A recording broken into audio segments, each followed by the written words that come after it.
Welcome student. और ये जो वीडियो रहने वाला है ये साइंस सेक्शन का सबसे पहला वीडियो रहने वाला है। और हाँ, मैंने सभी वीडियो को मैंने डिटेल प्लेलिस्ट पे अपना अपना मतलब अलग अलग प्लेलिस्ट पे मैंने डाला है। से फॉर एग्जांपल पॉलिटी का जितने भी वीडियो है मैंने सब पॉलिटी वाले प्लेलिस्ट पे मैंने डाला है, और जो साइंस के जो वीडियो रहने वाले हैं मैं साइंस प्लेलिस्ट में डालने वाला हूँ ताकि आपको आसानी हो पढ़ने के लिए। ठीक है। और हाँ, इसका नोट्स मैंने नीचे डिस्क्रिप्शन पे दिया है, आप वहाँ से जाके चेक कर सकते हो। ठीक है। अब पढ़ते हैं basic science in present day life. और हाँ, और एक चीज़, जितने भी मैं नोट्स बनाता हूँ वो हाईली एग्जाम ओरिएंटेड है या highly exam point of view से बनाया है। ठीक है।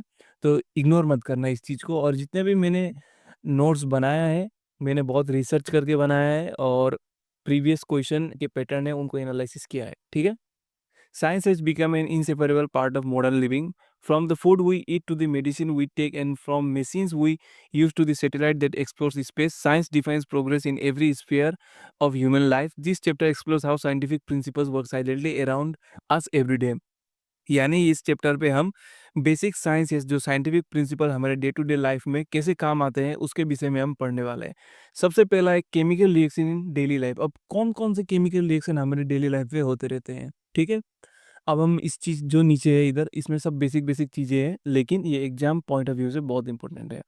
Chemical reaction are natural and man-made process where one or more substance changes into new substance with different properties. These reactions happen constantly in our bodies, in nature and in industries. और ये सब reaction हमारे body पे या फिर प्रकृति या nature पे होते रहते हैं, और यहाँ तक कि इंडस्ट्रीज और जो मशीनरी आइटम है सब में, मतलब अल्टीमेटली साइंस का बहुत इंपॉर्टेंट योगदान है। ठीक है।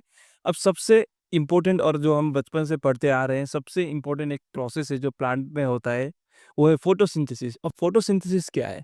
Photosynthesis is the process by which green plant prepare their own food. Photosynthesis एक ऐसा प्रोसेस है जिससे पेड़ पौधे या ग्रीन प्लांट अपना खुद का खाना खुद से बनाते हैं। ठीक है। Plant uses sunlight, carbon dioxide and water to produce glucose and oxygen. अब प्लांट क्या करता है? सनलाइट, सूर्य की रोशनी, कार्बन डाइऑक्साइड जो गैस है CO2, और पानी का इस्तेमाल करता है क्या बनाने के लिए? ग्लूकोज, जिसे हम C6H12O6 बोलते हैं, एंड ऑक्सीजन जिसे हम O2, ग्लूकोज और ऑक्सीजन बनाने के लिए इस्तेमाल करता है। ठीक है। अब इसका फोटोसिंथेसिस का इक्वेशन क्या है? ये एग्जाम पॉइंट ऑफ व्यू से इंपॉर्टेंट है, सो इसे स्किप मत करना। ठीक है। 6CO2 plus 6H2O gives to C6H12O6 plus 6O2. This process maintains oxygen level on earth and support life. अब ये ऑक्सीजन, हमको पता ही है कि ऑक्सीजन कितना इंपॉर्टेंट है हमारे अर्थ के लिए। सो ये सब क्या करता है? फोटोसिंथेसिस प्रोसेस ऑक्सीजन लेवल को अर्थ पे मेंटेन करता है और जिंदगी को सपोर्ट करता है। ठीक है। अब दूसरा इंपॉर्टेंट प्रोसेस है जो आसपास होता रहता है, वो है combustion. Combustion means burning of substance like wood, coal, petrol और gas in the presence of oxygen to produce heat and light. अब कंबसन क्या है? कंबसन किसी चीज को जलाना है, किसी सब्सटेंस को जलाना है। लाइक कोई भी सब्सटेंस हो सकता है, से for example would, coil, petrol और गैस। किसके प्रेजेंस में? ऑक्सीजन होना चाहिए कंबसन करते समय, टू प्रोड्यूस, क्या प्रोड्यूस करने के लिए? Heat and light. किसी चीज को ऑक्सीजन के साथ, मतलब ऑक्सीजन के प्रेजेंस में जलाकर या कंबशन करके अगर वो हीट एंड लाइट प्रोड्यूस करे तो उसे हम क्या कहते हैं? कंबशन कहते हैं। ठीक है। अब इसका एग्जांपल देख लेते हैं। When we light an LPG stove, the gas burn to release energy for cooking. अब क्या होता है? सबसे आसान एग्जांपल, जब भी हम किसी भी मतलब गैस को हम लाइटर से लाइट करते हैं तो क्या होता है? उसमें कंबशन होता है, उसमें हीट निकलता है और लाइट निकलता है। किसके मतलब प्रेजेंस पे? ऑक्सीजन के प्रेजेंस में। आपको ये चीज याद होना चाहिए कि आग हमेशा ऑक्सीजन के प्रेजेंस में ही लगता है। ठीक है। This process releases carbon dioxide and sometime water vapour. अब ये कंबशन प्रोसेस में कभी कभार कार्बन डाइऑक्साइड और वाटर वेपर भी निकलता है। अब तीसरा इंपॉर्टेंट प्रोसेस है fermentation. Fermentation is the process where micro organism like yeast और bacteria convert sugar into alcohol, acid और गैस। फर्मेंटेशन एक ऐसा प्रोसेस है जिसमें micro organism, say for example yeast और बैक्टीरिया, क्या करते हैं? शुगर को अल्कोहल, एसिड या गैस में कन्वर्ट करते हैं। इसका इजी एग्जाम्पल क्या है? Yeast converts sugar to alcohol in brewing. अब क्या करते हैं? यीस्ट क्या करते हैं? शुगर को अल्कोहल में कन्वर्ट कर देता है ब्रीविंग प्रोसेस में। और दूसरा एग्जांपल क्या है? Lactic acid bacteria convert milk into curd. अब क्या होता है? जो लैक्टिक एसिड जो बैक्टीरिया है वो मिल्क को दही बना देता है या कर्ड में कन्वर्ट करता है। It is an important process in industries that produce alcohol, dairy and bakery product. ये इंपॉर्टेंट प्रोसेस है किसमें? इंडस्ट्रीज में। ज़्यादातर इंडस्ट्रीज में ये बहुत इंपॉर्टेंट प्रोसेस है, क्या बनाने के लिए? Alcohol, dairy and bakery products. Number D, baking.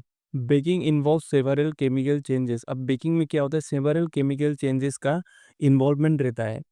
When baking soda और baking powder is heated it releases carbon dioxide gas which makes cakes and bread soft and fluffy. जब भी हम बेकिंग सोडा या बेकिंग पाउडर को heat करते हैं तब वो क्या करता है, तब वो कार्बन डाइऑक्साइड गैस को रिलीज करता है, और उसी रिलीज के कारण क्या होता है, केक एंड ब्रेड जो है वो सॉफ्ट होते हैं और फ्लफी होते हैं। The Maillard reaction gives baked item their brown colour and aroma. अब क्या होता है, जो मेलरार्ड रिएक्शन है वो क्या करता है, बेक आइटम को ब्राउन कलर देता है एंड एक एरोमा देता है, ठीक है, खुशबू देता है। नंबर ई डिकम्पोजिशन और रोटिंग। अब इसमें क्या होता है, decomposition is the breakdown of dead plants and animals by microorganisms such as bacteria और फंगी। अब डिकम्पोजिशन क्या है, जो मरे हुए प्लांट है या जो एनिमल्स है वो उसे मतलब ब्रेक डाउन करते हैं, कौन, फंगी और बैक्टीरिया मिलके उसको डिकम्पोज करते हैं। It converts complex organic matter into simpler substance like carbon dioxide water and mineral which return to the soil. ये क्या करता है, जो जितने भी ऑर्गेनिज्म के जितने भी कॉम्प्लेक्स ऑर्गेनिक मैटर है उनको बैक्टीरिया और फंगी सिंपलर सब्सटेंस पे मतलब ब्रेक डाउन करते हैं या उसे तोड़ते हैं, like carbon dioxide water mineral, completing the nutrient cycle. और ये क्या करता है, न्यूट्रिएंट साइकिल को कंप्लीट करता है। अब दूसरा है application of science in daily life. अब साइंस का एप्लीकेशन डेली लाइफ में क्या क्या है। Science simplifies human life and improve efficiency in almost every field from agriculture to health care. अब हमें पता है ये साइंस एग्रीकल्चर से लेकर हेल्थ केयर सारे फील्ड पे एक बहुत इंपॉर्टेंट रोल निभाता है। In agriculture use of machines like tractor harvester and threshers reduces manual labour. Machines like tractor harvester threshers क्या करते हैं, मैनुअल लेबर को कम करते हैं। और ये सब किसका देन है, साइंस का देन है। Irrigation system such as drip and sprinkler irrigation से water and ensure efficient crop watering. अब जो इरिगेशन सिस्टम है उससे क्या होता है, इफिशिएंट क्रॉप वाटरिंग होता है, यानी क्रॉप का जो पानी देने का सिस्टम है या फिर जो पानी डालने का सिस्टम है वो इफिशिएंसी के साथ होता है, क्योंकि उसमें जो मशीन है, स्प्रिंकलर मशीन है और जितने भी मशीन है वो सब क्या करते हैं, वाटर को कंजर्व करते हैं। और कंजर्व इन द सेंस कि वाटर वेस्ट होने ना दे और ज़्यादा से ज़्यादा वाटर का कैसे इस्तेमाल अच्छे से हो उसका ध्यान रखते हैं, ठीक है। Fertiliser and pesticides develop through chemical research increase yield and protect crop from the pest and disease.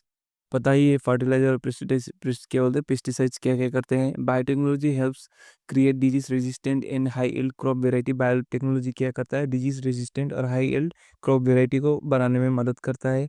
अब जो बी नंबर है, इन मेडिसिन एंड हेल्थ केयर। अब साइंस का इस्तेमाल मेडिसिन और हेल्थ केयर में क्या क्या है। Medical science is deeply rooted in chemistry physics and biology. From simple pain killer to complex antibiotics all medicine are product of scientific research. बात एकदम सही है। एक छोटे से छोटे पेन किलर से लेके कॉम्प्लेक्स एंटीबायोटिक तक सभी मेडिसिन किसका देन है, साइंस का देन है, साइंटिफिक रिसर्च का देन है। Diagnostic tools like X ray ECG and MRI have made early detection of disease possible. अब जब हॉस्पिटल पे जाते हो तो कोई भी बड़ा बीमार कैसे डिटेक्ट होता है, बड़े बड़े मशीनों से। ये सब सभी चीज साइंस का कमाल है, ठीक है। Surgical instrument and devices such as ventilator syringe and pacemaker all are scientific invention. Pacemaker जिसको पता नहीं, पेसमेकर हार्ट पे लगाते हैं, ठीक है। Common medical abbreviation. अब कौन कौन से common medical full form abbreviation हमें याद रखना चाहिए। एमआरआई, एमआरआई यानी मैग्नेटिक रिजोनेंस इमेजिंग। ईसीजी यानी इलेक्ट्रोकार्डियोग्राम। आईसीयू यानी इंटेंसिव केयर यूनिट। सीपीआर यानी कार्डियोपल्मोनरी रिससिएशन। ईएनटी यानी ear nose and throat. DNA यानी deoxyribonucleic acid. CBC यानी कंप्लीट ब्लड काउंट। ओसीडी यानी obsessive compulsive disorder. CT scan यानी computed tomography scan. This abbreviation are commonly asked in competitive exam, especially in general science section. Number 3 space science and mission. अब space science and mission में क्या क्या हुआ है। चंद्रयान 3 जो कहाँ का मिशन है, इंडिया का। A part of India's lunar exploration programme by ISRO, Indian space research organisation. ISRO का फुल फॉर्म आपको याद रखना है, Indian space research organisation. Objective, इसका मेन ऑब्जेक्टिव या जो मेन एम क्या था, study the moon surface especially its chemical and mineral composition, ठीक है। Components, Vikram lander landed successfully near the moon south pole. Vikram lander ने क्या किया, मून के साउथ पोल पर सक्सेसफुली लैंड किया। Pragyan rover conducted experiment on lunar soil and rocks, ठीक है। लॉन्च व्हीकल, अब कौन सा लॉन्च व्हीकल यूज हुआ था? LVM-3 नाम का लॉन्च व्हीकल उस समय यूज हुआ था। टोटल मास क्या है? 1752 kg, और रोवर का वेट क्या है? 26 kg। Payload included spectrometers and spectroscope for scientific analysis. Achievements: India became the first country to land on Moon South Pole region. NASA's Dragonfly mission. AUS space mission planned by NASA to explore Titan. Titan क्या है? The largest moon of the Saturn. Moon का क्या बोलते हैं? Saturn का सबसे बड़ा moon है Titan.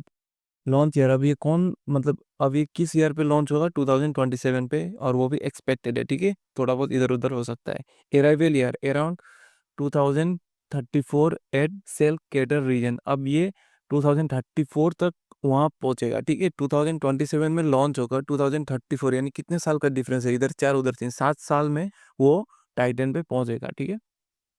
Purpose: study titans atmosphere and potential for life using a drone like rotor craft. अब पांचवा क्या है? Biology and human welfare. Biology plays a major role in improving human life from food production to medical advancement. It studies how living organisms interact with their environment and how biological process can benefit humanity. Biology plays a major role in improving human life. Biology क्या करता है? Human life को improve करने के लिए एक मुख्य भूमिका निभाता है। From food production to the medical advancement. खाना बनाने से लेकर या खाना प्रोडक्शन से लेकर जो मेडिसिन है उसके एडवांसमेंट तक। It studies how living organism interact with their environment and how biological process can benefit humanity. ये स्टडी करता है कि जो आसपास के लिविंग ऑर्गेनिज्म है एक दूसरे के साथ कैसे इंटरेक्ट करते हैं और उसका हम कैसे ह्यूमैनिटी के बेनिफिट में इस्तेमाल ला सकते हैं, ठीक है। Area of human welfare in biology, human health and disease. अब किस किस एरिया पे ह्यूमन वेलफेयर हो सकता है? बायोलॉजी पे। Human health and diseases, understanding how diseases can occur and finding cures. Microbes in human welfare, अब माइक्रोब्स को कैसे हम ह्यूमन वेलफेयर पे यूज कर सकते हैं? Using bacteria, fungi and viruses beneficially. देखो, हर बैक्टीरिया, हर फंगी, हर वायरस बुरे हैं बोल के ऐसा कुछ भी नहीं है, ठीक है। कुछ बुरे हैं, कुछ अच्छे हैं हमारे लिए। Food and agricultural investment, increasing food production and quality.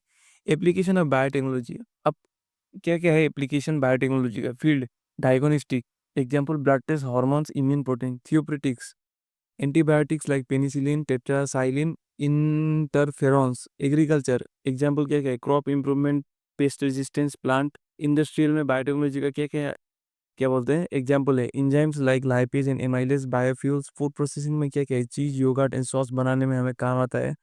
Environmental में क्या है? Bioremediation for cleaning pollutants. अब देखिए माइक्रोबियल एप्लीकेशन। अब माइक्रोबियल छोटे छोटे जो माइक्रोब्स है उसका एप्लीकेशन हम कैसे ह्यूमन वेलफेयर पे कर सकते हैं बायोटेक्नोलॉजी की मदद से। Food and beverage, yeast in bread and alcohol, bacteria in yogurt and चीज।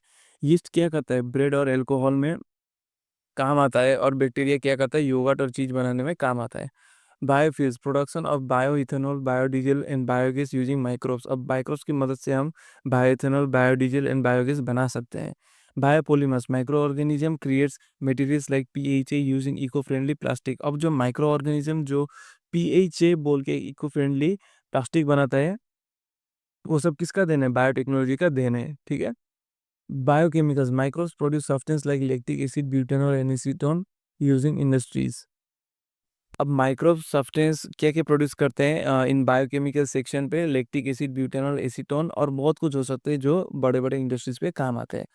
अब देखिए इंडिया में कितने कितने साइंटिफिक रिवोल्यूशन हुए थे। Scientific revolution have shaped modern India by introducing breakthrough in various field. Revolution, इसका हॉरिजॉन्टल लाइन पे किया गया। फील्ड, की फिगर, पीरियड। अब शुरुआत करते हैं पहले रिवोल्यूशन से। ब्लू रिवोल्यूशन, ये कौन से फील्ड पे हुआ था? Fish and meat production. और इसके की फिगर्स कौन कौन से थे? Doctor Arjun Krishnanand, doctor Harilal Chaudhary. और पीरियड कौन से टाइम फ्रेम में हुआ था? 1973 टू 2002। अब ग्रीन रिवोल्यूशन किस फील्ड पे हुआ था? Agriculture, high yield crops, high crop के अच्छे उत्पादन करने के लिए ग्रीन रिवोल्यूशन हुआ था। और ये किसने किया था या कौन से की फिगर थे? Doctor MS Swaminathan. और ये किस समय पे हुआ था? 1960s पे। रेड रिवोल्यूशन कौन से फील्ड पे हुआ था? Horticulture, fruits and vegetable. Fruits and vegetable की जो कल्टीवेशन है उसे हम क्या कहते हैं? हॉर्टिकल्चर, ठीक है। और की फिगर कौन कौन से थे? मतलब एक ही थे। की फिगर कौन थे? विशाल तिवारी। और ये पीरियड कौन से पीरियड पे हुआ था? 1980s पे। व्हाइट रिवोल्यूशन, ये डेयरी के सेक्शन पे हुआ था, जो दूध का प्रोडक्ट है, ठीक है। और इसके की फिगर्स कौन थे? डॉक्टर वारगिशी क्वीन। और पीरियड कौन है, मतलब पीरियड क्या था? 1970 टू 1996। अब देखते हैं नंबर 7। नंबर 7 में इंपॉर्टेंट एग्जाम क्वेश्चन, ठीक है। ये सब ऊपर की चीज़ें है, मैंने बस इसे मतलब फिल्टर करके दिया है, और जो एग्जाम पॉइंट ऑफ व्यू से बहुत इंपॉर्टेंट है, ठीक है। और लास्ट में क्या है? Summary for quick revision. ये सब बेसिक चीज़ें, सब ऊपर की चीज़ें हैं, मैंने बस शॉर्ट फॉर्म में या एग्जाम के समय जल्दी देखने के लिए मैंने ये बनाया, ठीक है। बस आज के लिए इतना ही, पढ़ते रहिए। अब नेक्स्ट वीडियो हम शायद साइंस सेक्शन से ही हम डालने वाले हैं।